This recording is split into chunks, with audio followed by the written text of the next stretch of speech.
सबसे तेज, सबसे बड़ा और सबसे महंगा कंप्यूटर कौन सा है? कमेंट करके बताइए बच्चों, सबसे तेज, सबसे बड़ा, सबसे महंगा कंप्यूटर कौन सा है? कमेंट करके बताइए मुझे, सबसे तेज, सबसे बड़ा, महंगा कंप्यूटर कौन सा है? सारे बच्चे मुझे कमेंट करके बताएंगे। चलो करो कमेंट करना। आवाज सब क्लियर आ रही है? मैं माइक ठीक कर लेता हूं ना, माइक ठीक कर ले रहा हूं, क्योंकि देखो ये हो सकता है कि बीच में लाइट चला जाए, कुछ भी हो सकता है ना, हमारे एरिया में भरोसा नहीं है, कुछ भी हो सकता है। ठीक है, तो सबको पता है सबसे तेज, सबसे महंगा, सबसे बड़ा कौन सा कंप्यूटर होता है? वो होता है सुपर कंप्यूटर। क्यों होता है? क्योंकि इसमें प्रोसेसर बहुत हाई लगे होते हैं। देखिए सुपर कंप्यूटर के बारे में डिटेल में दे चुका हूं, क्योंकि महंगा इसलिए होता है कि बहुत तेज होता है, एक्यूरेट कैलकुलेशन करता है, बहुत ज्यादा मेमोरी लगता है, हार्ड डिस्क लगता है, हर प्रकार की इसमें चीजें लगती है। पर सवाल ये नहीं आएगा, ये तो आपकी जानकारी के लिए है। सवाल ये आएगा कि भारत में टॉप 10 सुपर कंप्यूटर की लिस्ट में सबसे ऊपर कौन सा है? परम सिद्धि एआई। परम सिद्धि है मतलब परम सिद्धि आर्टिफिशियल इंटेलिजेंट। ठीक है, इस बात को याद रखिए, यह सवाल बन सकता है। पहला सुपर कंप्यूटर का नाम भी सबको पता होना चाहिए, परम 8000 था पहला सुपर कंप्यूटर, पुणे की कंपनी ने बनाया था। इस बात को मैं आप लोगों को डिक्लेयर कर चुका हूं। ठीक है, कंपनी थी सीडैक ने बनाया था, तो इस चीज को याद रखिए। तो सारे सुपर कंप्यूटर को भी आपको एग्जाम ओरिएंटेड चीजों को याद रखना है बच्चों, है ना। चलेंगे अगले क्वेश्चन पे। सुपर कंप्यूटर प्राथमिक रूप से किसके लिए उपयोगी है? कि भैया अगर सुपर कंप्यूटर का इस्तेमाल हो रहा है तो वो किसके लिए उपयोगी है? कमेंट करके बताइए मुझे, सुपर कंप्यूटर किसके लिए उपयोगी है? हम सुपर कंप्यूटर इसलिए लेके चले कि कंप्यूटर में सुपर कंप्यूटर से सवाल ज्यादा बनते हैं बच्चों। जवाब दीजिए, सुपर कंप्यूटर प्राथमिक रूप से किसके लिए उपयोगी है? कमेंट करके बताएंगे सारे बच्चे। अच्छा क्वेश्चन है ये, सुपर कंप्यूटर प्राथमिक रूप से किसके लिए उपयोगी है? जवाब दीजिए, हाँ जवाब दीजिए। आपने पढ़ा है, देखिए इस टाइप से टॉपिक वाइज सवाल पूछे जाएंगे। लेबर इंस्पेक्टर का क्लास लेने का तात्पर्य यह है कि कई बच्चे लेबर इंस्पेक्टर की तैयारी कर रहे हैं, है ना, उनका एग्जाम पहले हो जाएगा 24 तारीख को। ठीक है, तो लेबर इंस्पेक्टर का क्लास लेने बनता है बच्चों ताकि वो भी हमसे जुड़े रहे। सुपर कंप्यूटर का प्राथमिक रूप से किसके लिए उपयोगी है? जवाब दीजिए, इन सभी के लिए है। डाटा इनपुट आउटपुट इंटेंसिवी प्रोग्राम के लिए, मतलब डाटा इनपुट का गहन काम के लिए, है ना, गहन काम करना। ठीक है, डाटा रिट्रायल ऑपरेशन के लिए, डाटा को पुनः प्राप्त किया जा सकता है, पुनः प्राप्त करके उस पर काम किया जा सकता है बच्चों। ठीक है, मैथमेटिकल इंटेंसिव साइंटिफिक एप्लीकेशन के लिए, मैथमेटिक्स के जो बड़े बड़े प्रॉब्लम होते हैं उनको साइंटिफिक रूप से ठीक करने के लिए, तो इन सभी का उपयोग करके आप सुपर कंप्यूटर का इस्तेमाल करते हो। ठीक है, तो ये सवाल आपके एग्जाम में पूछ सकता है बच्चों, तो आपको तैयारी पे रखना है इसको। ठीक है, अगला क्वेश्चन, निम्नलिखित में से कौन सा भारत में विकसित सुपर कंप्यूटर नहीं है? बेटा पढ़ा रहा हूं ना सिद्धांत, तो पढ़ लो, ये सब बातें बाद में करेंगे, है ना। ठीक है, लास्ट में बात करना है सब बातों को। ठीक है, निम्नलिखित में से कौन भारत में विकसित सुपर कंप्यूटर नहीं है? ये सवाल पूछ सकता है एग्जाम में ना, कौन भारत में विकसित सुपर कंप्यूटर नहीं है? कमेंट करके बताएंगे मुझे, कौन भारत में विकसित सुपर कंप्यूटर नहीं है? बताइए। चलो सवाल बहुत अच्छा सवाल है, जवाब दीजिए, कौन भारत में विकसित सुपर कंप्यूटर नहीं है? जवाब दीजिए, इसका आंसर क्या होगा? अगर आपने पढ़ा है, तैयारी किया है, तो ये आपको नॉलेज में होना चाहिए बच्चों। जवाब दीजिए, कौन भारत में निर्मित सुपर कंप्यूटर नहीं है? हाँ जवाब दीजिए, वेरी गुड, जवाब दीजिए, कौन सा नहीं है? देखो इसमें ना दो आंसर आएगा, ये भी नहीं है, ये भी नहीं है, ये दोनों बना है यूएस में, बाकी सभी भारत में निर्मित सुपर कंप्यूटर है। तो मैं लिस्ट दिखा रहा हूं, उसको याद करिए, इस लिस्ट को याद करिए। टॉप 10 अभी का 2023 का लिस्ट है, तो ऑप्शन में आने की संभावना इसकी ज्यादा है। ये टॉप 10 सुपर कंप्यूटर का लिस्ट है, तो ऑप्शन में आने की संभावना इसकी ज्यादा है। सबसे ऊपर में है परम सिद्धि एआई, ये भारत का सबसे लेटेस्ट और सबसे टॉप का सुपर कंप्यूटर है। ठीक है, इस बात को याद रखना। प्रत्यूष है, मिहिर है, आदित्य है, कलर ब्लॉसम है, सहरत है ना, परम युवा है, पद्म है। तो ये सभी भारत के टॉप 10 सुपर कंप्यूटर का लिस्ट है। अगर एग्जामिनर ऑप्शन बनाएगा भी तो यहां से बनाएगा, इस बात को याद रखना। ठीक है, अगला, मध्यम रेंज के मौसम पूर्वानुमान के लिए भारत द्वारा सबसे पहले कौन सा सुपर कंप्यूटर खरीदा गया था? बहुत अच्छा क्वेश्चन है। मध्यम रेंज, मिडिल रेंज के मौसम के पूर्वानुमान के लिए भारत द्वारा सबसे पहले कौन सा सुपर कंप्यूटर परचेज किया गया था? जवाब दीजिए कमेंट करके, कौन सा सुपर। देखिए सुपर कंप्यूटर के सवाल इसलिए मैं लेके आ रहा हूं ताकि आपको टॉपिक समझना है, इसी टॉपिक से ज्यादा सवाल पूछे जाएंगे, जनरेशन ऑफ कंप्यूटर और सुपर कंप्यूटर। तो जवाब दीजिए, इसका आंसर क्या होगा? कि मध्यम रेंज के मौसम पूर्वानुमान के लिए भारत द्वारा सबसे पहले कौन सा सुपर कंप्यूटर खरीदा गया? कमेंट करके बताइए मुझे, आपने पढ़ा होगा इसको, आपने पढ़ा होगा इसको, तो जवाब दीजिए, इसका आंसर क्या होगा? और अगर नहीं पढ़ा है तो एग्जाम में क्वेश्चन निकल के आ सकता है, तो जवाब दीजिए। बेटा नहीं, उसका नाम था क्रे XMP14, क्रे XMP14 खरीदा था। ये बहुत इंपॉर्टेंट पॉइंट, मध्यम रेंज का पहला सुपर कंप्यूटर इंडिया ने खरीदा था मौसम विज्ञान को चेक करने के लिए। ये आपको नहीं पता है तो आप नॉलेज से बाहर हो जाओगे, ये सवाल पूछेगा एग्जाम में, समझेंगे। 1980 के दशक में, मतलब सन क्या था, 1980 के दशक में मौसम के पूर्वानुमान को क्षमता को सुधारने हेतु भारत द्वारा पहला सुपर कंप्यूटर की आवश्यकता हुई। भारत ने अमेरिका से, याद रखिए ये जो क्रे ब्रांड है ना, ये अमेरिकन ब्रांड है, क्रे XMP14 नामक सुपर कंप्यूटर खरीदा था, जो कि मध्यम रेंज के मौसम के पूर्वानुमान, पानी गिरेगा कि नहीं, बाढ़ आएगा कि नहीं, मौसम विज्ञान से रिलेटेड टॉपिक को समझने के लिए भारत ने खरीदा था। तो एग्जामिनर क्या करता है, इस सवाल को पूछता है कि भारत का पहला सुपर कंप्यूटर कब खरीदा गया। बना अलग है, खरीदा अलग है ना। बना है परम 8000, भारत का पहला सुपर कंप्यूटर का नाम है परम 8000। ये अलग चीज है, ये अलग चीज है, दोनों को कंपाइल मत करना, ठीक है। अगला क्वेश्चन, अगला क्वेश्चन, सुपर कंप्यूटर का प्रयोग निम्नलिखित में से किसके अनुप्रयोग के लिए किया जाएगा, बताइए मुझे। कंप्यूटर बनाइए बच्चों, सवाल बहुत इंपॉर्टेंट है और ये हर व्यापम के टॉपिक को कवर करता है, चाहे लेबर इंस्पेक्टर हो, फूड इंस्पेक्टर हो, मंडी निरीक्षक हो, पटवारी हो, रेवेन्यू इंस्पेक्टर हो, ये हमारे सारे एग्जाम को उठा के देता है। ये सुपर कंप्यूटर का प्रयोग निम्नलिखित में से किस अनुप्रयोग के लिए किया जाएगा, जवाब दीजिए कमेंट करके। प्यारा सवाल है, अच्छा क्वेश्चन है, छूटना नहीं चाहिए। जवाब दीजिए क्या होगा। हाँ, अच्छा सवाल। अगर ये सब सवाल नहीं बन रहे हैं तो समझ के चलिए कि आपके नॉलेज में कमी है। सुपर कंप्यूटर, कंप्यूटर से सवाल तो आते ही आता है। जवाब दीजिए, इसका आंसर क्या होगा। क्यों लिया गया था बताया ना भाई, मौसम के पूर्वानुमान के लिए 1980 में बेटा नोट्स करना चालू करेंगे। क्रे XMP है ना, XMP14 को खरीदा गया था। और जितने बच्चे भी सेशन में आते हैं वीडियो को लाइक जरूर किया करें, ठीक है, ताकि हमको भी समझ आए कि अटेंडेंस कितना हुआ है करके, ठीक है, इस बात को याद रखना। चलिए, तो वही बात है। अगला क्वेश्चन, निम्नलिखित में से कौन विश्व का पहला लैपटॉप कंप्यूटर बाजार में लाया। देखिए, लैपटॉप नोटबुक पहला लाया, बाजार में लाया। गुड इवनिंग बच्चों, जवाब दीजिए, निम्नलिखित में से कौन विश्व का पहला लैपटॉप कंप्यूटर बाजार में लाया। प्यारा सवाल है, अच्छा क्वेश्चन है, एग्जाम ओरिएंटेड सवाल है। जवाब दीजिए, इसका आंसर क्या होगा। निम्नलिखित में से कौन सा पहला लैपटॉप कंप्यूटर बाजार में लाया गया है। इस सवाल का आराम से जवाब दीजिए बच्चों, सवाल एग्जाम में पूछे जाते हैं और लेबर इंस्पेक्टर की तैयारी कर रहे हो, इन सवालों को देख के जाना, ठीक है। हमने साइंस के क्वेश्चन जो लेबर इंस्पेक्टर में लिए थे वो एसआई में पूरे एज टीट आए हुए हैं, आप लोगों ने पेपर देखा ही होगा, है ना। जवाब दीजिए, आंसर क्या होगा। इस कंपनी का नाम है इप्सन। इप्सन का क्या आता है, प्रिंटर आता है अभी, है ना। याद रखिए सवाल को, 1981 में एक जारी किए थे पहला लैपटॉप इनके द्वारा, ठीक है। इप्सन का क्या आता है, अभी प्रिंटर आता है। अगर आपने कहीं कहीं पे कलर प्रिंटर देखा होगा, दैट कॉल्ड टू इप्सन, ठीक है। इस बात को याद रखिए, यहां से बाहर सवाल नहीं जाना चाहिए बच्चों। अगला क्वेश्चन देखिए, इप्सन द्वारा 1981 में विश्व का पहला लैपटॉप कंप्यूटर बाजार में उतारा गया था। इस बात को पॉइंट आउट करके रखिए, ठीक है। यह है मील लीफ, सबसे कम कीमत का एक लैपटॉप है जिसे बाजार में उतारा गया। जवाब दीजिए।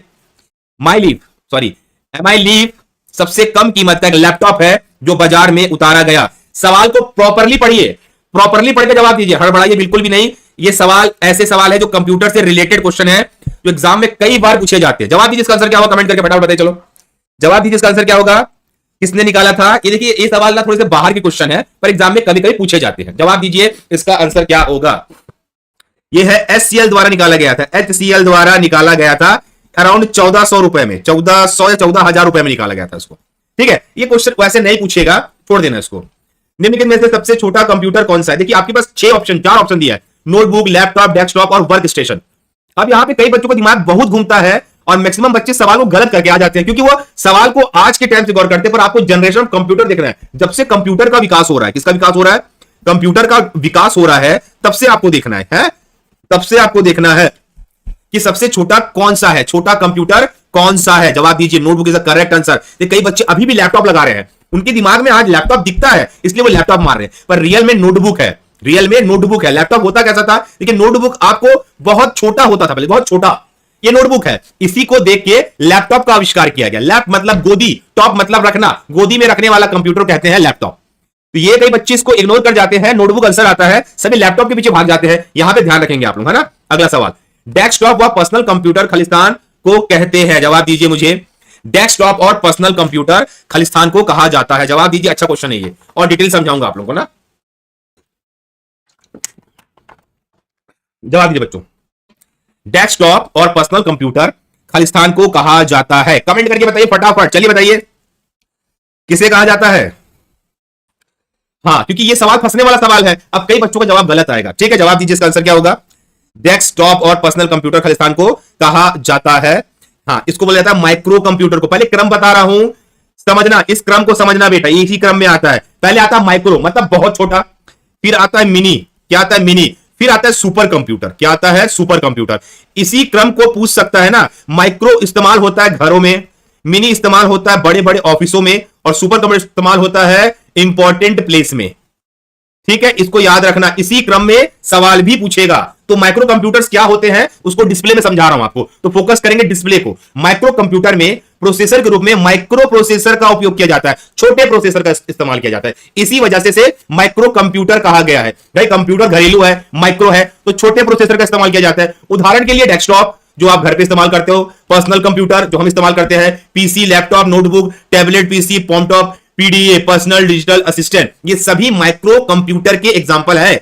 इस बात को याद करना, ये गलत नहीं होना चाहिए। माइक्रो मतलब छोटा, छोटा मतलब घरेलू, मिनी बड़ा हो जाता है, बड़े बड़े ऑफिसों में लगता है जिसमें मेन फ्रेम कंप्यूटर लग जाते हैं, और सुपर कंप्यूटर तो बड़े बड़े जगहों पे लगता है। एक सवाल और है कि विश्व का पहला कंप्यूटर क्या है, तो विकिपीडिया से हमने आंसर लिया था एनईए। हमने पहले ही पढ़ा दिया है कि एनईए क्या होता है, electronic numerical integrated and computer का संक्षिप्त रूप है। ठीक है, इस बात को याद रखना। ठीक है, एसआई में हमारे जितने भी क्वेश्चन कराए हैं आए हैं, है ना। बिल्कुल राधिका ने सही कहा, एसआई में हमने साइंस के क्वेश्चन जो कराए थे वार्डन के लिए वो भी एसआई में आए हैं, और कंप्यूटर क्वेश्चन भी एसआई में आए हैं। तो हमारा कंप्यूटर परफेक्ट चल रहा है, वार्डन के लिए भी, लेबर के लिए भी। ठीक है, थैंक यू राधिका साहू। निम्नलिखित में से किसके बारे में विश्व का सबसे सस्ता लैपटॉप पीसी होने का दावा किया गया था? एक समय दावा किया गया था इससे सस्ता कुछ नहीं हो सकता। जवाब दीजिए वो कौन सा था? इसको 1100 रुपए में लॉन्च किए थे, 1100 रुपए में, बाद में जाके फेल हो गया था, पर नाम याद रखेंगे क्योंकि हिस्ट्री ऑफ कंप्यूटर है। जवाब दीजिए, जवाब दीजिए। हाँ आया था सूखा आइस वाला क्वेश्चन आया था, तो हमने वही कराया जो एग्जाम में पूछा जाता है। जवाब दीजिए, इसका आंसर क्या होगा? वेरी गुड, कमेंट करके बताइए आंसर क्या होगा। अच्छा टॉपिक है, सवाल को बताइए। नहीं, इसका नाम था आकाश। ये एक प्रकार का कंप्यूटर लॉन्च तो किया गया था पर उतना चला नहीं, लॉन्च किया गया था पर उतना ये चला नहीं। ठीक है, पर कोई बात नहीं, ये नॉलेज में रखिए बस। अनेक घरेलू उपकरण में निर्मित छोटे व सस्ते कंप्यूटर किस प्रकार के होते हैं? देखो ये क्या है, घुमाने के लिए दिया है सवाल को। अब कितने बच्चे घूम के आते हैं देखते हैं। अनेक घरेलू उपकरण में निर्मित छोटे व सस्ते कंप्यूटर किस प्रकार के होते हैं? जवाब दीजिए मुझे कमेंट करके, किस प्रकार के होते हैं। अच्छा सवाल है, अच्छा क्वेश्चन है, एग्जाम ओरिएंटेड सवाल है, तो जवाब दीजिए इसका आंसर क्या होगा। हाँ, अब कोई बता पाएगा? हाँ, घरेलू उपकरण में निर्मित, घरेलू उपकरण बेटा यहीं पे फंसोगे आप लोग। घरेलू उपकरण, होम अप्लायंस किसे कहते हैं? होम अप्लायंस में कंप्यूटर नहीं आता है, इसमें आता है वॉशिंग मशीन, इसमें भी याद रखना, आजकल वॉशिंग मशीन में भी वॉशिंग मशीन हो गया, नहीं ओवन हो गया, ये सब में एम्बेडेड कंप्यूटर लगा होता है। क्या लगा होता है? एम्बेडेड कंप्यूटर लगा होता है। ठीक है, एम्बेडेड मतलब उसके अंदर कंप्यूटर की प्रणाली लगी होती है। याद रखना यहां पे गलत हो जाए, घरेलू उपकरण होम अप्लायंस कंप्यूटर के टर्म से में नहीं आते। वॉशिंग मशीन हो गया, डिशवॉशर हो गया, ओवन हो गया, जो भी इलेक्ट्रॉनिक आइटम है जो ऑटोमेटिक काम करते हैं उसमें भी एम्बेडेड मतलब उसके अंदर कंप्यूटर पुट किया जाता है। ठीक है, ये ध्यान रखना। हाँ, ये माइक्रो ये सब नहीं होगा ना, ये ध्यान रखना। ठीक है, कौन सा मस्तिष्क कार्य प्रणाली की नकल करने वाला सबसे छोटा और सबसे तीव्र गति वाला कंप्यूटर होगा? जवाब दीजिए मुझे, कौन मस्तिष्क की कार्य प्रणाली की नकल करने वाला सबसे छोटा और सबसे तीव्र गति वाला कंप्यूटर होगा? जवाब दीजिए, बहुत प्यारा सवाल है, कमेंट करके बताइए इसका आंसर क्या होगा। जवाब दीजिए स्टूडेंट, ये सवाल अच्छे हैं, लेवल के सवाल है, आता है एम्बेडेड वाले क्वेश्चन आते हैं ना। जवाब दीजिए इसका आंसर क्या होगा। बिल्कुल सही जवाब आ रहा है कई बच्चों का। हाँ, इसका सही आंसर है क्वांटम कंप्यूटर। ये क्वांटम थ्योरी पे काम करता है, ये बहुत तेज होता है। क्या होता है? बहुत तेज होता है। ठीक है, इसके बारे में समझा रहा हूं, समझेंगे। क्वांटम कंप्यूटर का मतलब क्या होता है ये भी समझना है। क्वांटम कंप्यूटर एक ऐसा संगणक होता है जो अपने कार्य के लिए, है ना, अध्यारोपण एवं प्रमात्रा उलझाव इंटेलिजेंटमेंट जैसी क्वांटम मैकेनिकल, है ना, का उपयोग करता है, घटनाओं का उपयोग करता है। थोड़ा सा टफ हो जाएगा ये चीजें, है ना। अब मैं इसको साधारण भाषा में समझाता हूं। ये क्वांटम मैकेनिज्म में काम करता है। किसमें काम करता है? क्वांटम मैकेनिज्म में काम करता है। इसकी वजह से ये बहुत तेज होता है, इस बात को याद रखना। ठीक है, अगला क्वेश्चन, क्वांटम कंप्यूटर किस पर आधारित है? चलिए बताइए, क्वांटम कंप्यूटर क्या होता है? ये बहुत ज्यादा फास्ट होता है ना, इसमें पावर बहुत ज्यादा होती है। ठीक है, what is the quantum computer based on? जवाब दीजिए मुझे कमेंट करके, बेस्ड ऑन जवाब दीजिए, सारे बच्चे बताइए। क्वांटम कंप्यूटर आधारित है, किस पे आधारित है? जवाब दीजिए मुझे, किस पे आधारित है ये, और प्रश्न संख्या भी डालिए, प्रश्न संख्या भी इनपुट करें बच्चों। क्वांटम कंप्यूटर किस पे आधारित है? जवाब दीजिए मुझे कमेंट करके। हाँ शाबाश, ये आधारित है क्वांटम यांत्रिकी, क्वांटम मैकेनिकल, क्वांटम मैकेनिज्म पे आधारित है। इस बात को याद रखना, सवाल आ सकता है एग्जाम में, है ना। एक डिजिटल घड़ी किस प्रकार का कंप्यूटर हो सकता है? जवाब दीजिए कमेंट करके, एक डिजिटल घड़ी किस प्रकार का कंप्यूटर हो सकता है? कमेंट करके बताइए मुझे प्यारे बच्चों, एक डिजिटल घड़ी में किस प्रकार का कंप्यूटर हो सकता है?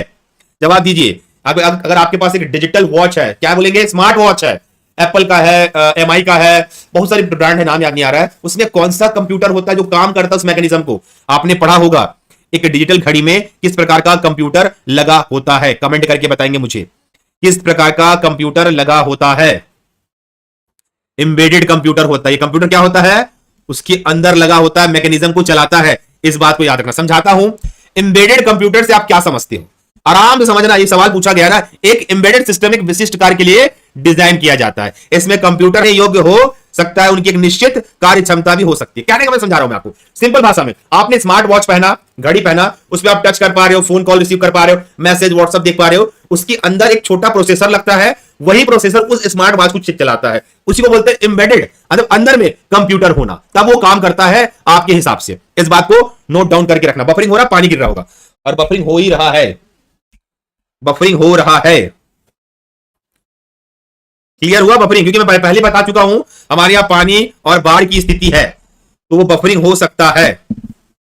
पानी और बाढ़ की स्थिति है तो बफरिंग हो सकता है। थोड़ा सा रिफ्रेश करके रुको, क्योंकि ये जाएगा नेटवर्क बार, वैसी नेट का बहुत दिक्कत चलता है, ठीक है। हाँ, बफरिंग तो हो रहा है। कैसे करे, कैसे करे, कैसे करे, कैसे करे, कैसे करे? क्लियर हुआ? अटक तो नहीं रहे अब? चलो क्लियर हुआ। चलो अगला क्वेश्चन। एक डिजिटल कंप्यूटर की गणना कैलकुलेशन करते हैं, जवाब दीजिए कमेंट करके। अटकेगा रे, बफरिंग हो रहा है, बफरिंग हो रहा है, I know is a buffering time. कैसे करूं?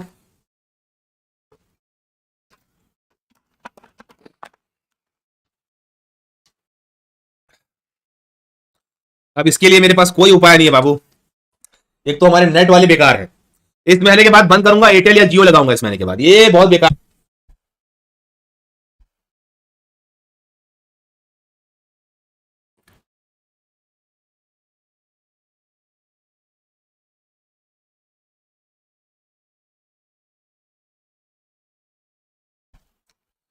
आ रहा है कमेंट?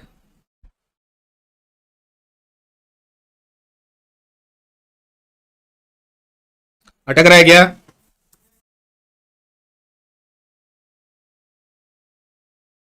अभी अटका क्या?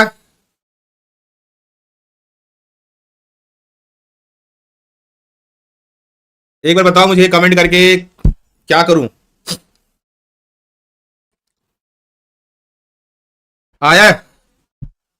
रिफ्रेश कर लो तो रिफ्रेश, एक बार सब बच्चे रिफ्रेश कर लो तो रिफ्रेश। अभी ठीक है? आवाज नहीं आ रही है?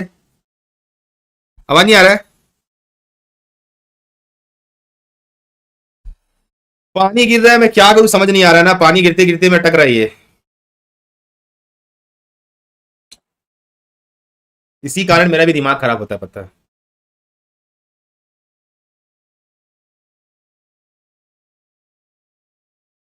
हुआ क्या? नेट क्लियर हुआ क्या? देखो तो एक बार।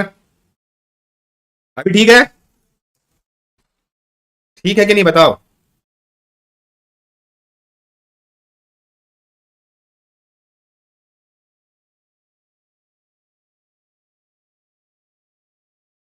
अरे कैसे?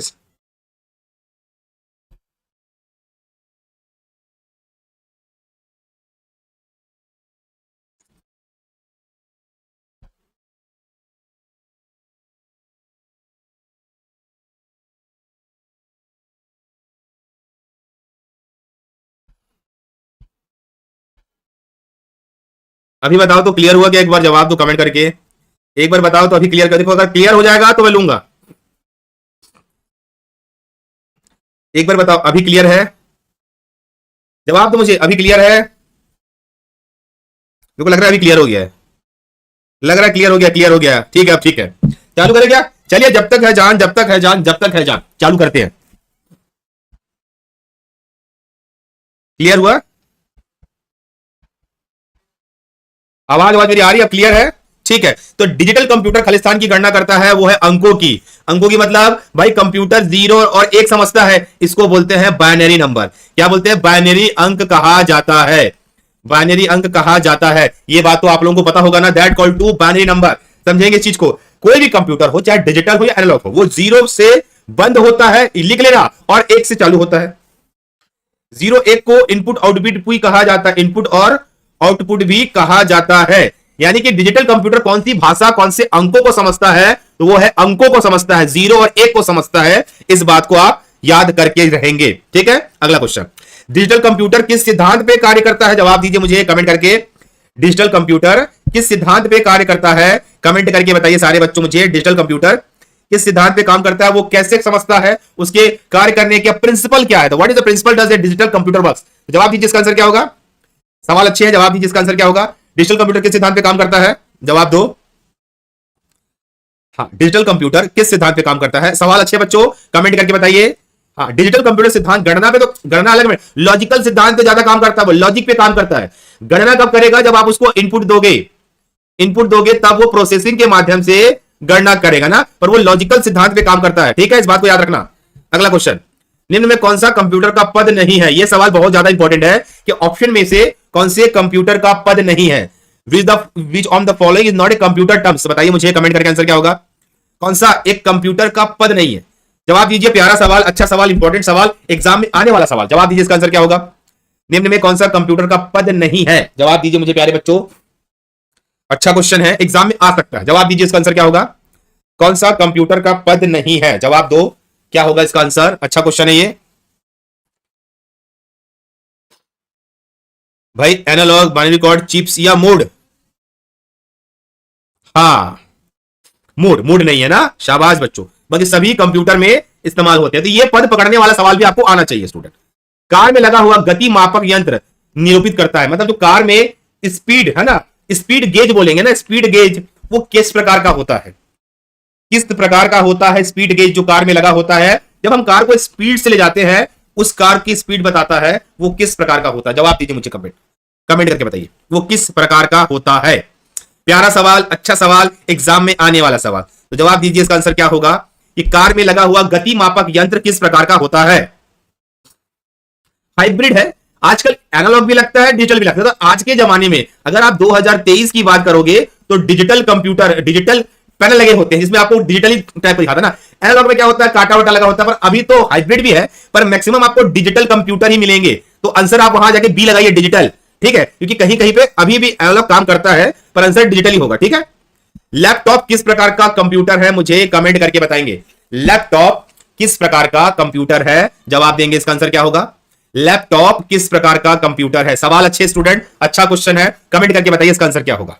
लैपटॉप। अब आपको मैंने पूरा लिस्ट बताया था कि सुपर कंप्यूटर क्या होता है, माइक्रो क्या होता है, मिनी क्या होता है, उसको याद रखेंगे। पहले आएगा माइक्रो, फिर आता है मिनी, फिर आता है सुपर कंप्यूटर, ठीक है। इसमें तो वही आएंगे, परम वरम वाले आ जाते हैं। माइक्रो में ही तो आएगा क्या, माइक्रो कंप्यूटर है। माइक्रो मतलब छोटा, छोटा कंप्यूटर क्या होगा? लैपटॉप होता है। लैपटॉप एक छोटा कंप्यूटर होता है, इस बात को याद रखना, लैपटॉप एक छोटा कंप्यूटर होता है, ठीक है। हाँ, अगला, थर्मामीटर का इस्तेमाल किया जाता है, बताइए। थर्मामीटर आप जब जाते हो डॉक्टर के पास तो वो आपका टेम्परेचर मापने के लिए इस्तेमाल करता है थर्मामीटर। वो आज के जमाने में किस प्रकार का होता है?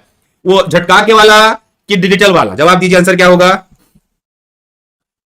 थर्मामीटर में एक्यूरेट माप निकलता है, जो ऐसे झटकता है ना उससे, पर आजकल के जमाने थर्मामीटर का जो इस्तेमाल हो रहा है वो है डिजिटल, ठीक है। ये नॉर्मल क्वेश्चन था, डिजिटल थर्मामीटर का इस्तेमाल हो रहा है बच्चों, ठीक है। तो सुपर कंप्यूटर से रिलेटेड जितने भी सवाल थे हमने करा दिए हैं। अब जो टॉपिक में नए सवाल आएंगे, ठीक है। अभी हम लेबर इंस्पेक्टर को लेकर चलते हैं, उनका एग्जाम है, और साथ में वार्डन की तैयारी भी हो जाएगी इसी के साथ में, है ना।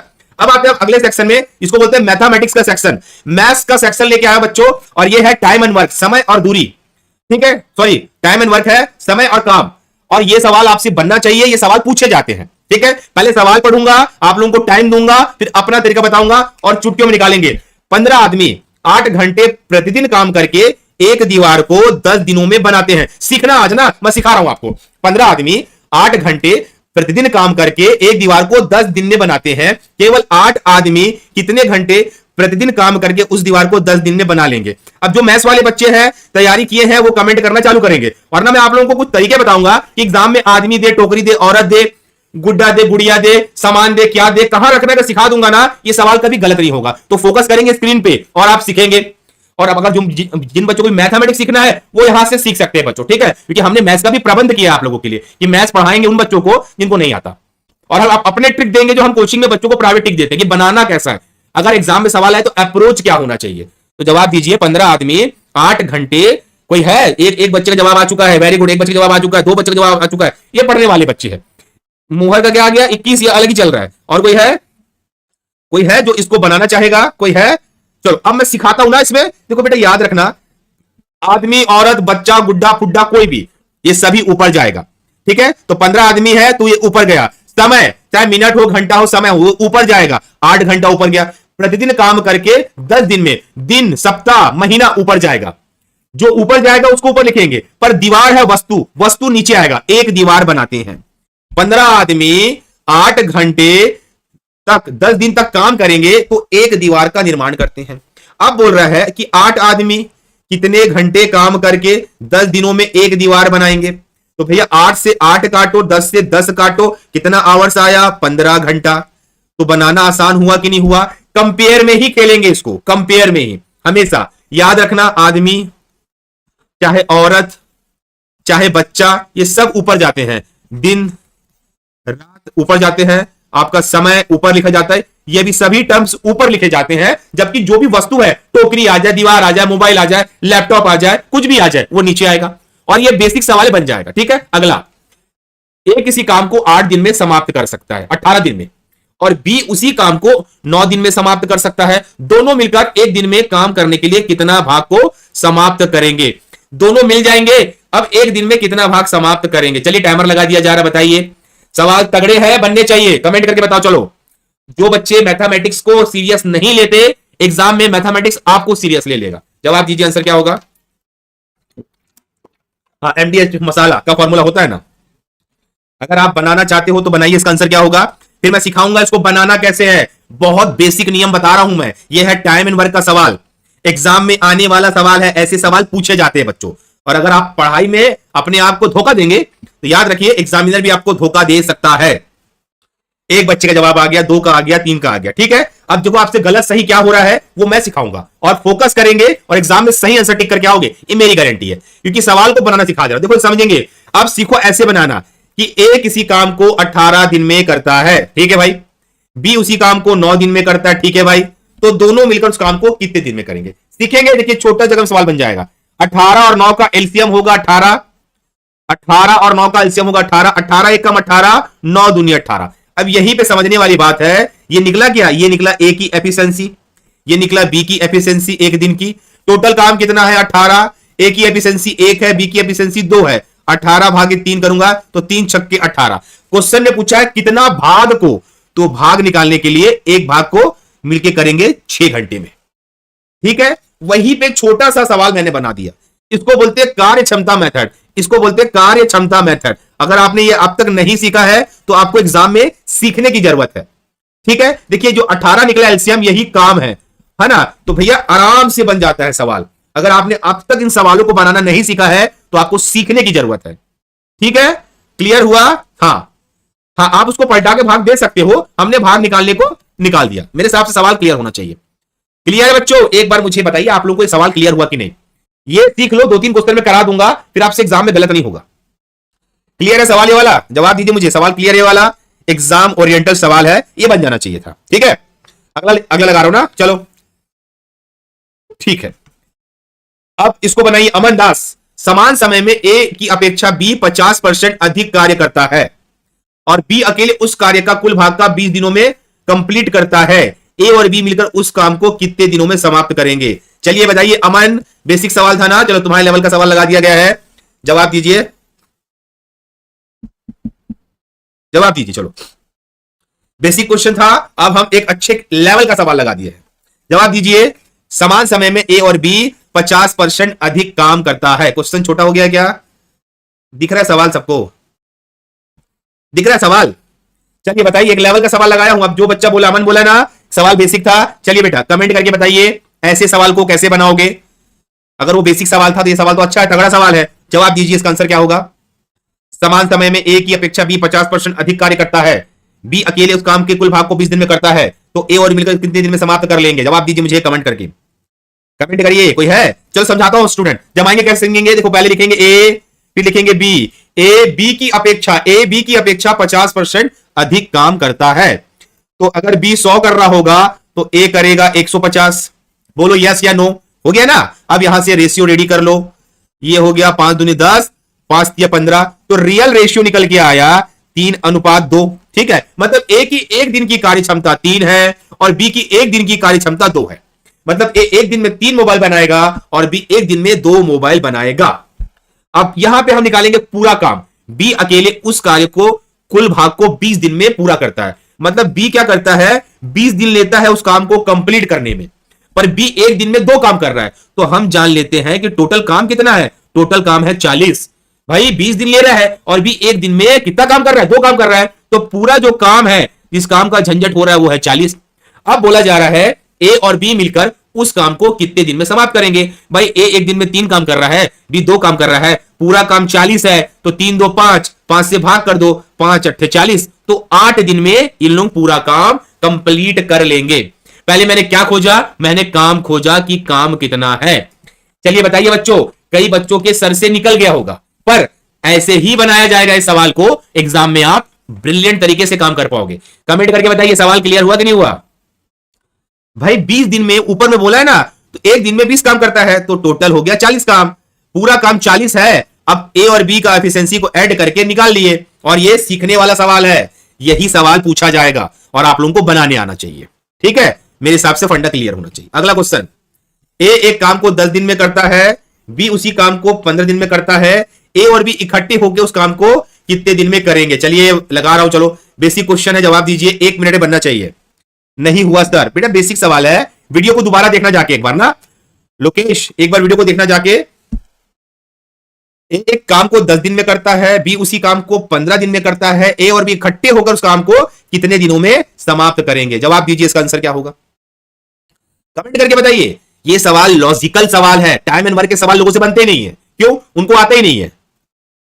हाँ, 1 2 बच्चे जवाब देना चालू कर दिया, ठीक है, वेरी गुड। तो ये सवाल भी बहुत कम समय का सवाल था, कम समय का, क्योंकि समय लगना नहीं है इसमें। अब देखो यहां पे, देखिए ये तरीका सीखिए। ए किसी काम को 10 दिन में करता है और बी उसी काम को 15 दिन में करता है। एलसीएम निकालो ना, एलसीएम ही काम है, 15 दूनी 30, तो 10 या 30 और 15 दूनी 30, यही काम है ना, काम आपका एलसीएम है। अब ए और बी मिलकर इकट्ठे काम करेंगे। ए एक दिन में कितना काम कर रहा है, यहां पे समझेंगे।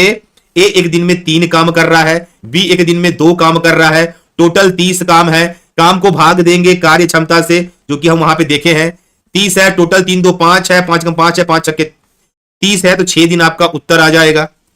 ठीक है, आप समझ गए कैसे बनाना है। छोटे से जगह में टाइम सेविंग करके बनाना आप लोगों को आना चाहिए, यही है टाइम सेविंग मैथ्स।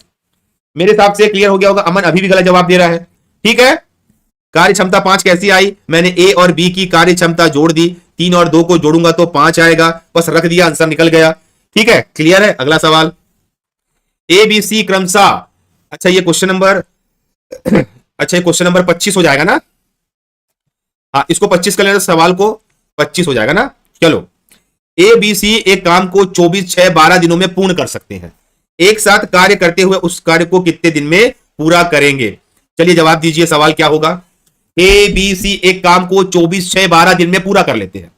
अगर एक साथ काम करेंगे तो उस कार्य को कितने दिन में पूरा कर सकेंगे। जवाब दीजिए, इसका आंसर क्या होगा। अच्छा सवाल है, अच्छा क्वेश्चन है, बनाने आना चाहिए, और अगर हम पढ़ा रहे हैं तो आप लोगों से बनना चाहिए बच्चों। जवाब दीजिए, इसका आंसर क्या होगा।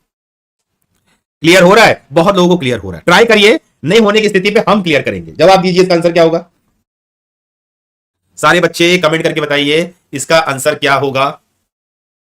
जवाब दो स्टूडेंट, इसका आंसर क्या होगा। कोई बच्चों को जवाब आना चालू हो गया है, कुछ लोगों ने सही जवाब भी दिया है, मुझे लग रहा है कुछ लोगों का जवाब परफेक्ट है, वेरी गुड। समझेंगे, ए किसी काम को देखो बेटा कितने दिन में कर रहा है, 24 दिन में कर रहा है। बी उसी काम को 6 दिन में कर रहा है और सी उसी काम को 12 दिन में कर रहा है। अगर एलसीएम निकालना चाहूं तो 24 होगा। भाई 24 6 12 का एलसीएम 24 होगा ना, तो 24 एकम 24, 4 छक्के 24 और 12 दूनी 24। ये मेरा काम है, कंप्लीट काम है। एक साथ काम करेंगे तो कैसा काम करेंगे समझेंगे। ए का एक दिन का काम 1 है, बी का एक दिन का काम 4 है, सी का एक दिन का काम 2 है। इकट्ठे काम करेंगे तो टोटल काम है 24। इकट्ठे करेंगे 4 2 6 और 1 7। अब 24 को मैं 7 से भाग करूंगा तो 7 या 21, 3 आएगा, ये यही रहेगा। 3 से ही 3/7 दिन। सी इज द करेक्ट आंसर। इस मेथड को जो बच्चा भी आज सीख लेगा वो आने वाले समय में सारे मैथमेटिक्स के सवाल को ऐसे बनाएगा, ऐसे, क्योंकि आप लोग बटे वाला बनाते हैं और हम कैसे बता रहे हैं आपको, इस टाइप से समझा रहे हैं। तो मेरे हिसाब से क्लियर हो गया। अब मैं ये सर ये काम निकाले कैसे, याद रखना काम बटे होता है कार्य क्षमता। ठीक है, कार्य क्षमता, किसी कार्य क्षमता ए बी और सी की कार्य क्षमता। ठीक है, मेरे हिसाब से क्वेश्चन क्लियर होना चाहिए। चलो इसको बताओ, तो ए बी एक साथ मिलकर एक काम को 30 दिन में पूरा कर सकते हैं। उन्होंने 20 दिनों तक काम किया, उसके बाद बी ने काम छोड़ दिया। ए ने शेष बचे हुए काम को 20 दिनों में किया। ए अकेला उस काम को पूरा करने में कितना समय लेगा? देखो स्टूडेंट, अगर आपको ये सब सवाल नहीं बन रहा है तो बहुत जरूरी है कि आपका बेसिक होना चाहिए। ये सवाल तो पूछे जाएंगे एग्जाम में, कैसे करोगे? ऐसे ही सवाल आएंगे और हम आप छोड़ के आ जाते हैं सवालों को। क्यों? क्योंकि हम करना नहीं चाहते। सवाल ऐसे ही पूछे जाएंगे, यही पूछे जाएंगे और आपको बनना भी चाहिए। जवाब दीजिए, आंसर क्या होगा? कमेंट करके बताओ। नहीं आएगा तो मैं सिखाऊंगा एक बार। ए बी एक साथ मिलकर एक काम को 30 दिन में पूरा कर सकते हैं। उन्होंने 20 दिन तक काम किया, उसके बाद बी ने काम छोड़ दिया। ए ने शेष बचे हुए काम को 20 दिनों में किया। ए अकेला उस काम को पूरा कर सकता है। जवाब दीजिए। अगर आपने पढ़ा है, कहीं पे तैयारी की है, इतना भी नॉलेज है, तो कमेंट करके बताइए इसका आंसर क्या होगा। सारे बच्चे जवाब दीजिए, इसका आंसर क्या होगा। चलो समझा रहा हूं ना। अब थोड़ा सा ये अलग टाइप का सवाल बनेगा। बोल रहा है सवाल में, ए और बी ने मिलकर एक साथ काम करना चालू किया। ए ने एक काम को 30 दिन में पूरा कर सकता था। मतलब वो एक काम को 30 दिन में पूरा कर सकता था। यहां पे एक वर्ड का इस्तेमाल हुआ था, पर किया तो नहीं। उसने 20 दिन तक काम किया। भाई 30 काम करने थे, उसने 20 काम किया, तो काम का कितना बटे भाग किया? 2/3 भाग कर लिया। भाई अगर यही बोलूंगा ना, कर लिया ना, भाई एक काम को 30 दिन में पूरा करना था, किया तो नहीं ना। उसने किया, उसने 20 दिन तक काम किया, तो किया कितना? काम के 2/3 भाग को कर लिया। उसके बाद बी काम छोड़ के चला गया, बोला मेरे को काम नहीं करना है। तो ए शेष भाग को, मतलब अब जो करेगा वो ए क्या करेगा? शेष भाग को काम करेगा, तो कितना समय लेगा? 20 दिन में पूरा करेगा। ए शेष भाग को करने में 20 दिन का समय लेगा। अब देखिए 2/3 भाग है, इसका शेष भाग निकालिए, रिमेनिंग भाग, तो 1 से माइनस करने पे शेष भाग निकल जाएगा। 3/2 तो कितना आया? 1/3। तो अब समझ आया शेष भाग क्या होगा? तो शेष भाग निकाल दीजिए, 1/3 इक्वल टू 20, यहां कर दीजिए, यहां पे आएगा आपका 60 दिन। तो ए अकेला उस काम को पूरा करने में 60 दिन का समय लेगा। अब समझ आया सवाल बनते कैसे हैं और ये सवाल आपसे क्यों नहीं बनते थे। भाई ए और बी ने एक साथ मिलकर काम चालू कर लिया। उनको 30 दिन में करना था, किया तो नहीं, 20 दिन तक काम किया, तो क्या किया? काम का 2/3 भाग कर लिया। फिर बी ने क्या किया? नौकरी छोड़ दिया, वो काम नहीं करूंगा बोला। तो ए सवाल में दिया, ए शेष भाग को 20 दिन तक किया, शेष भाग मैंने यहां पे निकाला, बस बना लिया। मेरे हिसाब से ये सवाल समझ आना चाहिए, ये सवाल जो हमने बताया है, ये कॉन्सेप्ट आपको क्लियर होना चाहिए बच्चों। मुझे कमेंट करके बताइए कॉन्सेप्ट क्लियर है कि नहीं। सारे बच्चे जवाब दीजिए, क्लियर है, वेरी गुड। चलो अगला सवाल देखिए, क्या बोला? हाँ देखिए, ए बी एक काम को 12 दिन में, बी सी उसी काम को 15 दिन में, सी ए उसी काम को 20 दिन में कर सकते हैं। उसी कार्य को स्वतंत्रता पूर्वक, मतलब स्वयं करने में ए बी सी कितना समय लेंगे? जवाब दीजिए, आंसर क्या होगा। मैं टाइमर लगा रहा हूं, देखो समझना है। आज अगर आप टाइम एंड वर्क को नहीं सीखोगे, 2 से 3 क्वेश्चन उड़ जाएगा एग्जाम में, ये रियलिटी है। अभी आप एसआई का एग्जाम देके आए होगे तो समझ गए होगे सवाल आता कैसे। हमने कई क्वेश्चन कराए, वो सवाल एज इट इज आए हैं। तो ये याद रखिए कि हमको भी पता है कि रिसर्च क्या होता है करके, ठीक है। तो ये सब सवाल को सीखना पड़ेगा। आप सेशन छोड़ के जा सकते हो, पर एग्जाम से कहां भागोगे? एग्जाम में तो बैठना पड़ेगा ना बाबा, और एग्जाम में तो बताना पड़ेगा ना कि सवाल बनते कैसे है। तो जवाब दीजिए, इसका आंसर क्या होगा। मैं सिखा रहा हूं ये चीज, अगर सीख गए तो काम आएगा। जितना क्वेश्चन भी करा रहा हूं एग्जाम ओरिएंटेड सवाल है, वरना क्या होगा, आप नहीं बनाओगे, आप छत्तीसगढ़ कंप्यूटर में बैठे रहोगे, सिलेक्शन तो नहीं हो सकता। आपको मैथ्स को भी करना पड़ेगा, वरना याद रखना रोने के सिवा कुछ नहीं बचता है। चलो समझाता हूं क्वेश्चन को ना। देखो ए और बी एक काम को 12 दिन में करते हैं। सवाल में जो दिया है, बी और सी उसी काम को 15 दिन में करते हैं, सी और ए उसी काम को 20 दिन में करते हैं। समझ गए? पहले निकालो, एलसीएम निकालो। सबसे बड़ा अंक है 20, 20 का पहाड़ा पड़ेंगे तो 60 आपका एलसीएम आएगा। 20 एकम 20, 20 दूनी 40 और 20 तिया 60। देखिए 12 पंचे 60, 15 चौक 60, 20 तिया 60। अब बार बार बोल रहा हूं, याद हो जाना चाहिए। ये ए बी की एफिशिएंसी कितनी दी है? 5। बीसी कितनी दी है? 4। सी प्लस ए कितनी दी है? 3। अब ये जोड़ी में है, निकालना अलग अलग है। हम नीचे आएंगे, ऐड करेंगे। एक ए है, एक ए है, 2A, एक बी है, एक बी है, 2B, एक सी है, एक सी है, 2C। एफिशिएंसी ऐड कर दो, 5 4 9 9 3 12। 2 कॉमन निकालेंगे, a b c equal to 12। 2 एकम 2, 2 छक्के 12। ए बी सी की कॉमन एफिशिएंसी कितनी आई? 6। अब देखो यहीं पे खेल है, उस खेल को समझना है। पहले निकालूंगा मैं ए का, तो मुझे पता है ए प्लस बी प्लस सी की एफिशिएंसी 6 है। बीसी की एफिशिएंसी कितनी दी गई है? बीसी की यहां पे देखो, पेन को मैं काला कर ले रहा हूं ना, बीसी की एफिशिएंसी दी गई है 4, ठीक है। तो यहां पे मैंने 4 रखा, यहां पे 6, तो ए की एफिशिएंसी कितनी आ गई? 2, ठीक है। यहां पे लिख रहा हूं ना, ए की एफिशिएंसी 2, ठीक है। अब नीचे फिर से A plus B plus C equal to 6। अब देखो बी का निकालना है, तो एसी की एफिशिएंसी कितनी दी गई है? एसी की, ए और सी की दी गई है 3, तो बी प्लस 3 रखा, यहां पे 6, यहां पे निकाला तो 3।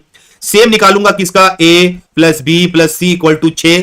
अब यहां पे देखो किसकी ए बी की एफिशिएंसी कितनी दी गई है? ए बी की तो 5, यहां से निकाला 6, सी का मान है 6 माइनस 5, यहां पे 1, तो ए की एफिशिएंसी 2 है, बी की 3 है और सी की 1 है। ये थोड़ा लंबा जा रहा है ना, पर सीखना बच्चों।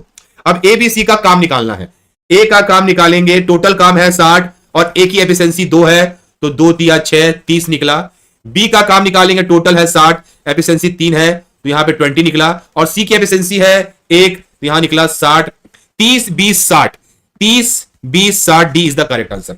थोड़ा सा लंबा बना, थोड़ा सा लंबा बना, मैं ये नहीं बोलूंगा कि लंबा नहीं बना, लंबा बना, पर अगर आज इस क्वेश्चन को नहीं सीखोगे तो कल एग्जाम में इस क्वेश्चन को छोड़ दोगे, ये गारंटी है मेरी।